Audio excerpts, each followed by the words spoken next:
Welcome back to Wargaming in a Cave, and well, over the next few days, either side of Christmas, I imagine, I will be taking you through the second part of how to paint our French Young Guard Napoleonic figure from front rank. Just a reminder as to where we got to. There we go, and there he is at the moment. You'll see the red has come out quite nicely, along with his detail. I'm not trying to get it in the right focus, and then just give him a quick turn around, a quick 180, and you'll see him there. Oh, actually that is, there we go, there he is. So we're going to carry on with the second part as to how I paint my Napoleonic figures. Thank you so much for the comments and the feedback. Glad you're finding it useful. Hope it's not winding on for too long. And sorry there's no flash editing. I'm not an editor. I just play the video or make the video as I'm painting. So on to the next stage, which is his uniform jacket. So French Napoleonic blue. Okay, so let's get started now. As far as the jacket is concerned, I should be using foundry paints because I found them to be the best so far for doing Napoleonic French uniform colour. This is 65A, B and C triad. I only generally use A and B. I may occasionally use C, just on the odd figure to give a bit of variation to the unit. But this is going to be 65A, the base colour, and I shall be beginning by painting in my area paint brush. And using, so it's an old number 1, just making sure that you can see what I'm up to. So I'm painting nice large areas, but I'm doing, oh hold on, sorry, after having said I was using the area paintbrush, I realised I picked up the detail one. Mistakes can easily happen, especially when you're recording. Anyway, let's carry on. So you can see that. So I have the area one, and I can see straight away that I have missed his epaulets when I've done the red. So I'm going to have to come back and do that, which is slightly annoying because I don't like playing catch up. But what I'm doing now is painting large areas of his jacket with the larger brush. I am being very, very careful because what I don't want to be doing at any point now is getting paint on the epaulets, on the ammo pouch, the cuffs.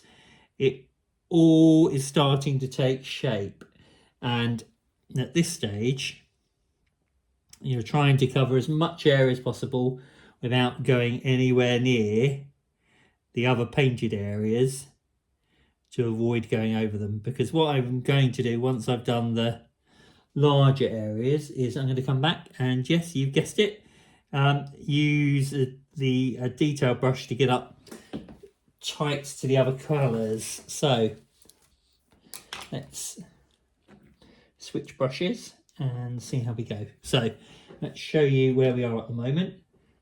So you'll see I haven't done the waist, I haven't done the central part of his jacket because I need a detail brush for that. For his arms, you may not quite be able to make it up, but I haven't gone up all the way to the cuffs. I haven't done the little gaps in the middle because I need my fine brush to be able to do those. Now, when I'm doing those, there may be bits that I get onto the white straps. Now, that's the only time I'm not too unhappy about there being some spillage onto other areas, because I've got to get the white back out anyway.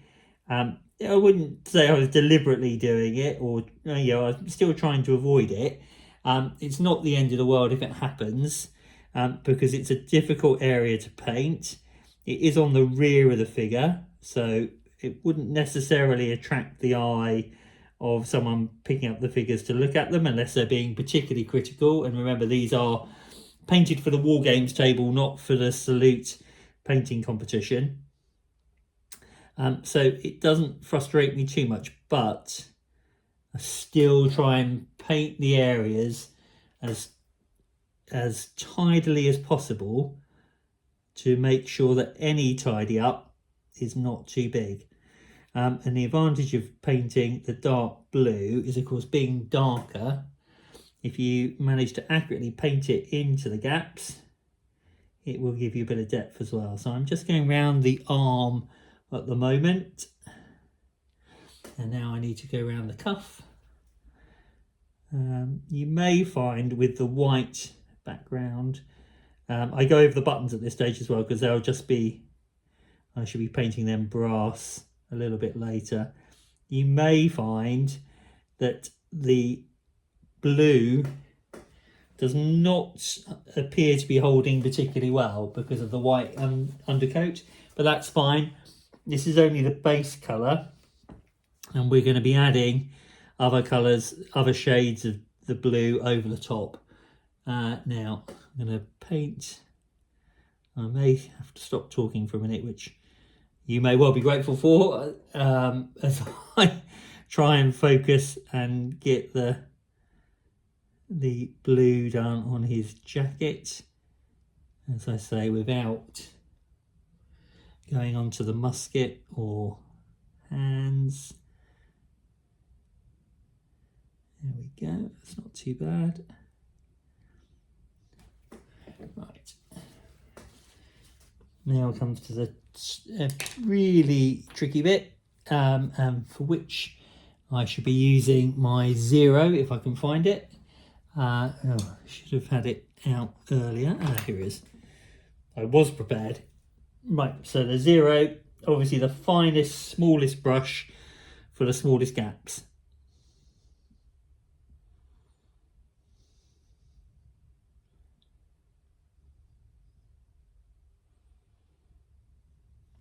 And I've just painted through, I'll hold him onto the paint stand. What I was concentrating on then is painting between the straps. You'll see I've got a little bit of blue on the strap, but as I say, I've got to come back and do a little bit more white. So that's not the end of the world. I can cover that up quite comfortably.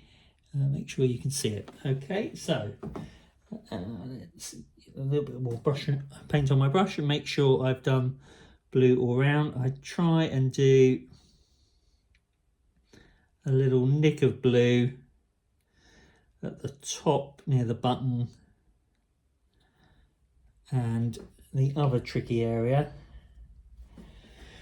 is around the back of the figure.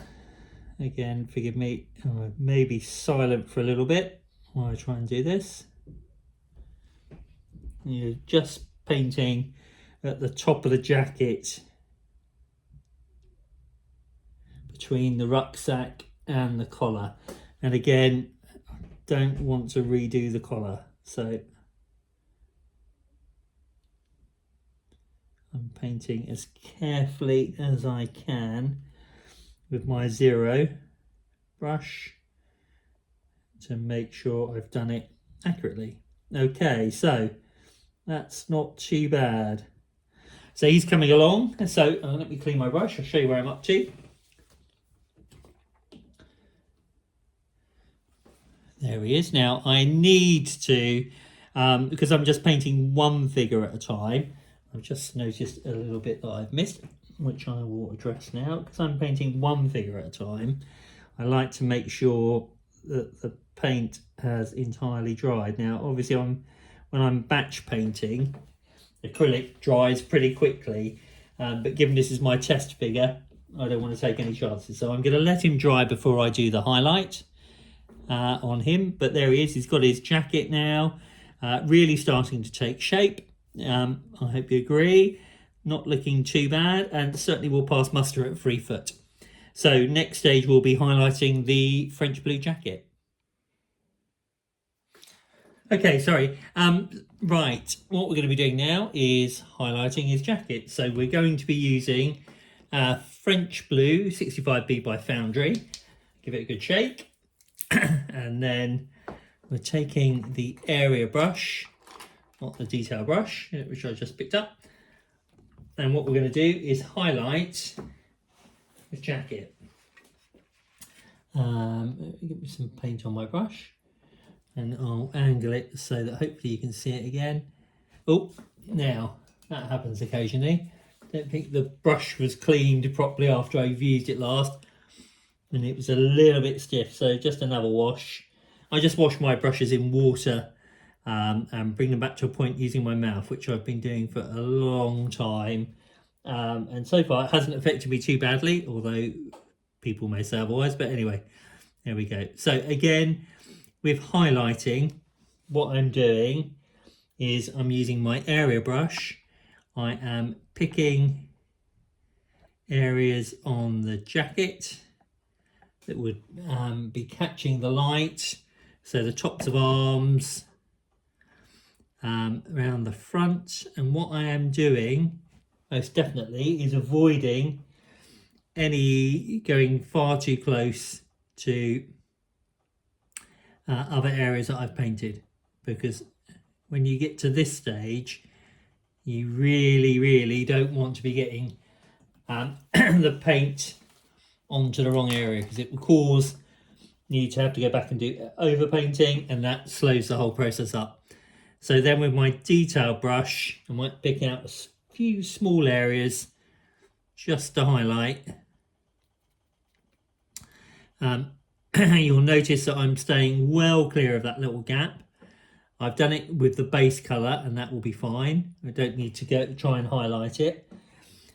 So just be sensible about your highlights, and I'm just making sure that the blue is right up to the edge of the cuff line, which I hadn't quite done with the last colour, but I've done it now. And there he is, having been highlighted. Next, it's time to move on to his bedroll. And for his bedroll, I use 32A, again, another foundry paint. Give that a shake. Nope, I want to get it open. And put the last one away, so as to avoid confusion. We'll go back to the area brush again. And as ever, painting large areas, but keeping the brush well away from the areas that you've painted. Now, on his greatcoat, it's not a bedroll, sorry, it's a greatcoat. On his greatcoat, you'll notice there are straps that you can pick out. Now, I try and avoid painting over them at this stage. I am going to be going back and picking them out.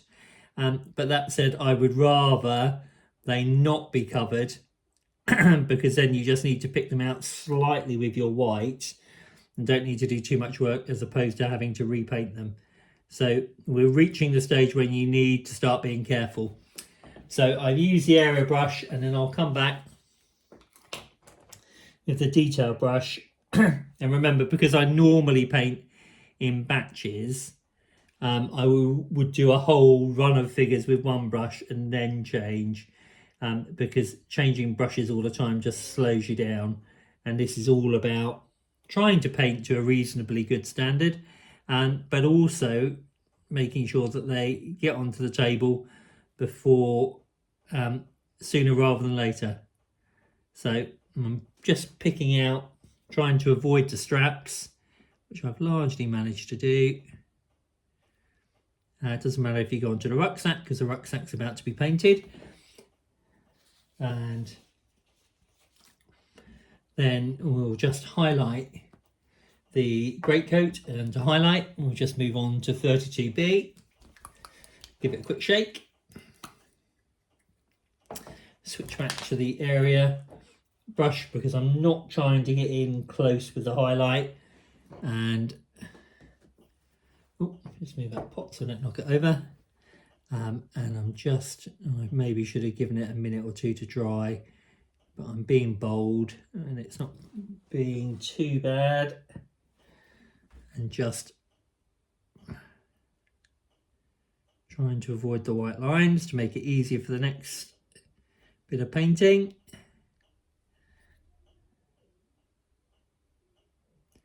Don't try and go too far down the back with the greatcoat, because you're risking getting the wrong colour onto the collar or the hair, which is something to be avoided. So that's done his greatcoat. I'll give you a look as to how he's looking. So he's had his jacket highlighted with French Foundry's Uniform Blue 65A and B, and then he's had his bedroll. Sorry, I keep calling it his bedroll. It's not his bedroll at all. have it his great coat. I've done the base coat with 32B slate grey, 32A, sorry, with slate grey, and then highlighted it with 32B. Next, I'll be moving on to his rucksack. Okay, so we have got to this stage. I'm just turning around, and now it's time to focus on his rucksack. For his rucksack, I am going to be using Vallejo 872 chocolate brown. I'll hold that up so you can see it. I'm going to be using that as the base colour, and then I'm going to be highlighting with Vallejo 875. Okay, so first I'm going to do the rucksack. Now the chocolate brown also has its uses as hair. I'm not going to do it on this figure because I want to show you at what stage I paint the hair, but when you're batch painting, trying to get a whole regiment ready for the table, it's perfectly okay to also use this colour for the hair. Now, I'm just doing the rucksack. I'm using my area brush, the number 1 where the point has gone slightly. And what I'm doing is I am trying to remember how to talk, sorry. You can tell this is post-Christmas. What I'm doing is trying to avoid the white straps, or the straps that will be painted white, while still covering a reasonable area on the rucksack. I've angled it so you can hopefully see what I am doing. There we go. And again, as painting other areas, and we've done so recently, is we do not want the dark brown painted onto other areas that we've carefully painted. So the further you get into painting your figure, the less room you have for error and the more detailed and accurate you need to be. So consequently, slow up slightly. But the way I try to paint the figure is that the areas are getting increasingly small. The rucksack is a slight buck to that trend, but you always want to do the rucksack after you've done the straps and after you've done the musket. And brown is a relatively forgiving colour and easy to paint over other colours with it. So that's the reason I tend to do this towards the conclusion of the figure rather than earlier in the process. And there we go. All right, that's his rucksack. Now, what I could also do at this stage, I'm not going to, but just by way of example, is I could do his moustache and his hair in the same brown, so that is the figure completed. In fact, what I will do it, I've changed your plan. Now, as the great thing about painting, you can react to the situation and amend as you go along. So I am going to do the hair and moustache now. So there he is at the moment. I'll hold him up. So obviously for the hair and the moustache, you need your number 1 detail brush. Now, because this is going to be the base colour on our rucksack, it's not going to match entirely, be the same colour, because that's the only thing that if you do paint it at the same time with the 872, obviously it's going to be the same colour. Which so you might, your eye might catch when they're on the table, but let's face it, this is all about getting them painted and getting them ready to play, which is the most important thing, because we're not wanting to spend hours painting them. We're not trying to enter or trying to win a painting competition. We are trying to paint 36 figures to a reasonably good standard so that we can then get them on the table. I'm just having to really concentrate here because the hair, as you will know in most figures, but it's very clear on front rank, comes up very close to the collar, the shako. And again, what you're trying to avoid doing is getting any where you do not want it, because then you have to repaint. And repaints, you think to yourself, well, they don't take very long, you know, you just got to change your brush, get the other colour back out, repaint, but it all chips away. Now you can see his moustache is done, hopefully. I'll move my hand away. and his hair. Now I'm going to leave them as 872. I'm not going to highlight them, but I am now going to highlight the rucksack with the 875 colour, which I've showed you a moment or two ago. Let's do that next. Now, as I've mentioned with highlighting previously, normally, because I'm batch painting, there's a good gap between painting figures, and so it has a chance to dry. It doesn't take acrylic very long to dry, but because I'm just painting this one figure, by way of demonstration to those of you still following along with this, and the other reason I'm only painting one figure at a time is because I've not painted French Vanguard before, so this is a step into the dark for me. You'll see that I'm highlighting, and I'm doing it very gingerly because the 872 isn't completely dry, but it's all right. It's not running all over the place, so it's fine. So we're just highlighting the rucksack, and by highlighting I mean the tops of surfaces, what's going to catch the eye when looking at the figure. There we go. And remembering to leave the dark brown in place at the bottom of the rucksack. So that's his rucksack and his hair done. I'll show you where we've got to. And there he is. So next we move on to the very fine painting. We return to white with the idea of putting white lines in on the cuffs and white lines on the greatcoat and the backpack, putting white back over any indiscretions we've had, because there's a little blue on the rear strap there. I'll just cover that up with the white probably, and then we are very much moving towards a conclusion. So I will be back shortly to show you how I do paint that stage. Okay, right, back now with the figure to carry on with.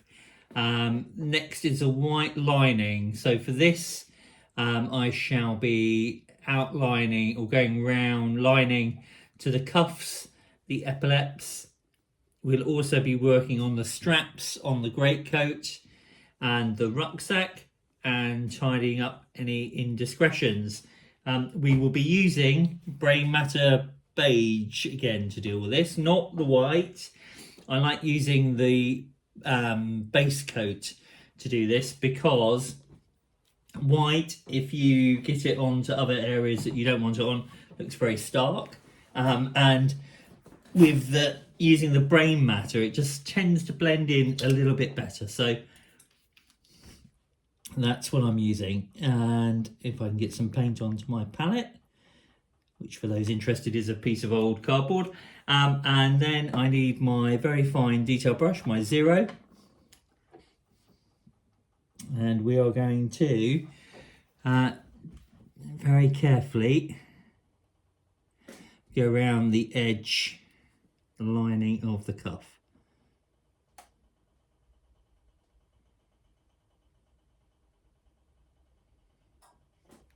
Now, sorry, I'm not talking a great deal whilst I'm doing this because I'm doing tiny little strikes with the brush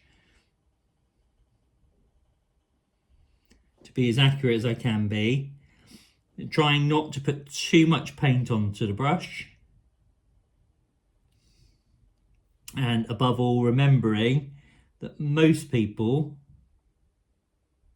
will be viewing this figure at 3 foot, not at 4 or 5 inches under a microscope.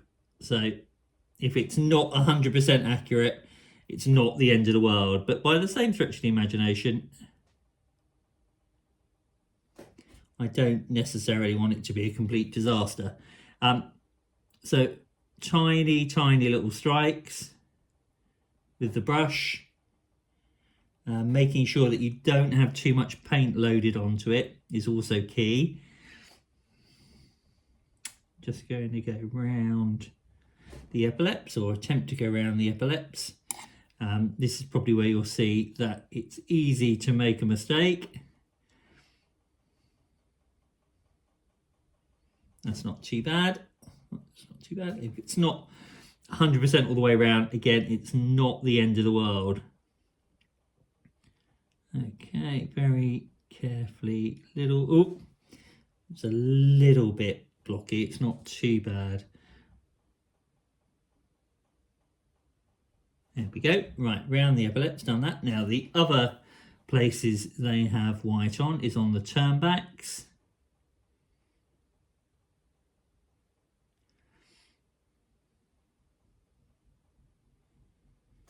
There, and the other one over here.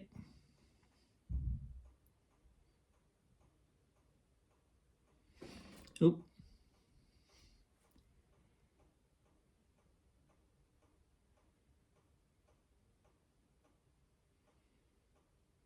There we go. Sorry, no, I'm not talking a great deal at this juncture. Right, okay, I've done that. I'm just going to tidy up the indiscretion with the blue. That's the other reason for using the Brain Matter beige, because it's a slightly darker shade than white. It's easier to cover up other colours that you may have erroneously painted on top of them. I'm just going to tidy up the chords on the shako whilst I'm here as well. Otherwise, it's then onto the greatcoat. Again, same technique. Now, I have made a small error, you may be able to see, because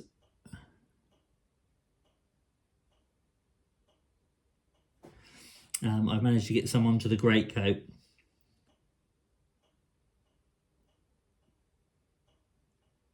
But we're not letting that bother us at the moment. We are focusing on the task in hand. There we go.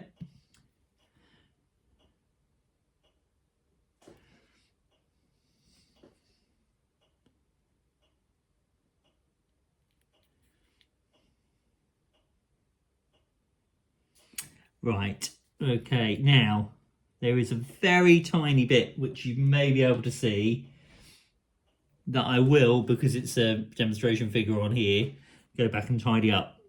Ordinarily, if I was painting a whole battalion, I probably wouldn't worry about that too much, because that's one figure out of 36 with a slight error on him. Right, okay, that's that stage done.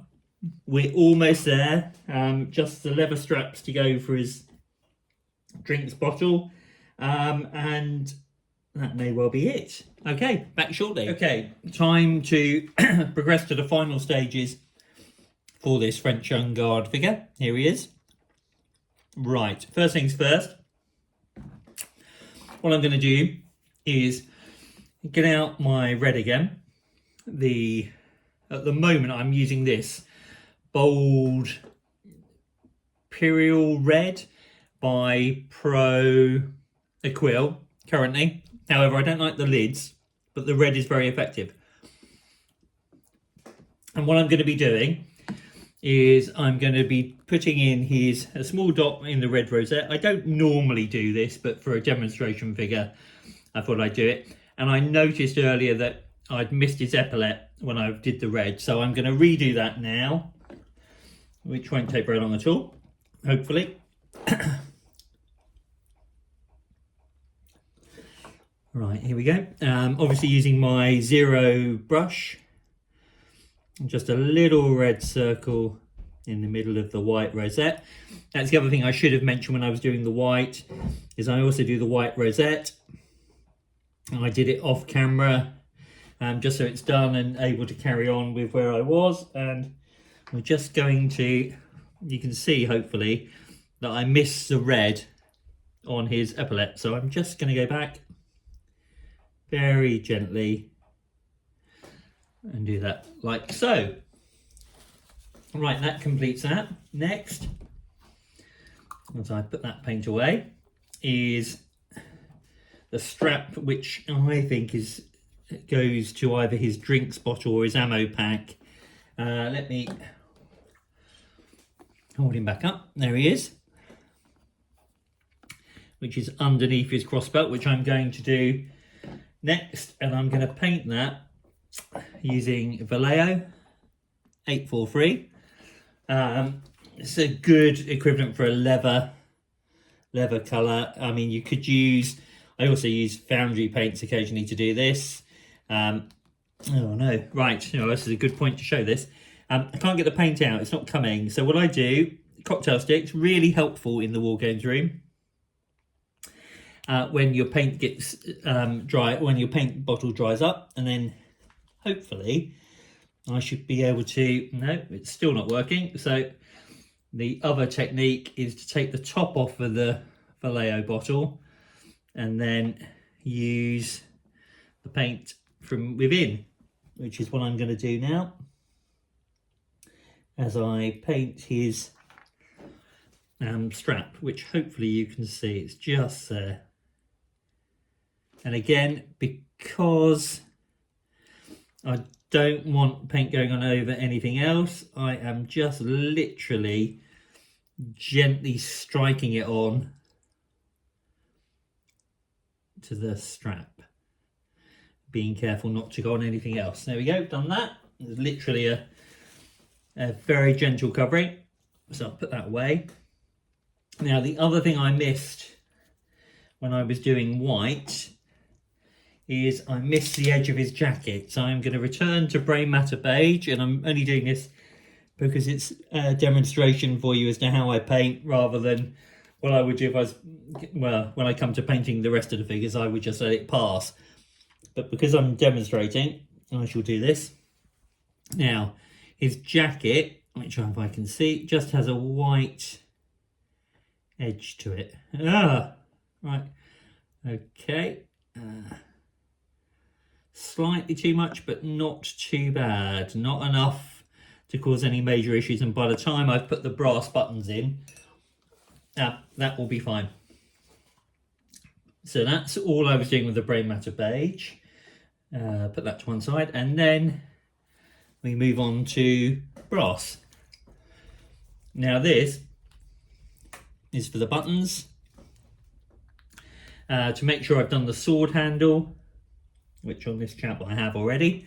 So it is literally just the buttons and the eagle, which I've already done. So buttons, again, just with your zero brush, just pick them out. Nice and gently. Because what we don't want is brass paint where it shouldn't be. And just a dab on the buttons, just like so. Right, that's done all his buttons. I've done his eagle, and that remains to be just then his base to finish him off. So for bases, I use Vallejo 873 because it's very similar. I think I explained in my basing video, it's very similar to the colour of my terrain mats. So with this, I take an old brush, which I should have prepared earlier. Here's one that will do. And literally, I'm just painting his base. Now, I don't mind if I get a bit of this colour on his shoes. That's fine, because his shoes are not going to be pristine by the time I finish the basing process. There's a separate video on how I base that you can have a look at, should you wish to see the whole basing process.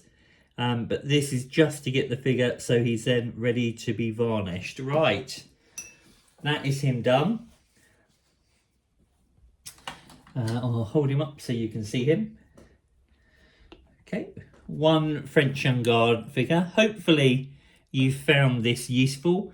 I'll turn him around gently whilst I'm talking. What I'm going to do is obviously upload this video. Any questions or comments, please feel free to ask away and I'll do my best to answer them. I've also started a Facebook page by the same name, Wargaming in a Cave. Now on there, I'm going to put some pictures of the figure so you can see how he's turned out. And again, on there, any questions, then feel free to ask and I will again do my best to answer. Hopefully you found this video helpful, and thank you again for watching Wargaming in a Cave.